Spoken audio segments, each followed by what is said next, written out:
24 घंटार राज्य में पाग मुख्यतः भाव सुखिला रही केतक स्थान में हालुका मध्यम धरण कौड़ी दृश्यमान रही आम जो देखा आम कोरापुटे घन कौड़ी दृश्यमान रही जो दृश्यमान दूरता 50 मीटर रही सेपरी फुलबाणी में 100 मीटर दृश्यमान दूरता रही और राउरकेला 50 मीटर दृश्यमान दूरता रही सब अंचल घन कौड़ी दृश्यमान रही सहित केन्दुझर और आम जोटा रोज टिटिलागढ़ में ये आमर हालुका मध्यम धरण कौड़ी दृश्यमान होता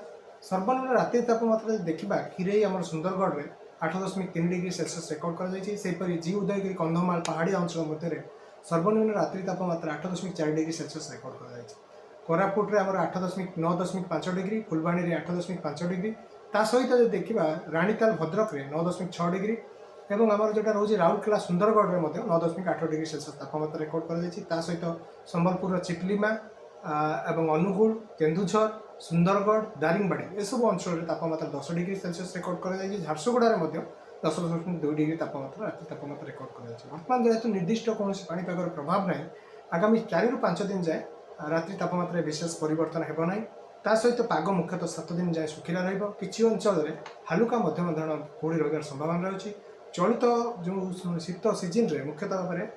ट्विन सिटी भुवनेश्वर और कटक में 13 डिग्री पाखापाखि तापमात्रा छुई कटक में आज 13.5 डिग्री सेल्सियस तापमात्रा रेकर्ड होता बेले भुवनेश्वर राजधानी भुवनेश्वर में 13.2 डिग्री तापमात्रा रेकर्ड कर आगामी 4 ରୁ 5 दिन पर्यंत यही प्रकार पाणीपाग लगी रही संभावना रही।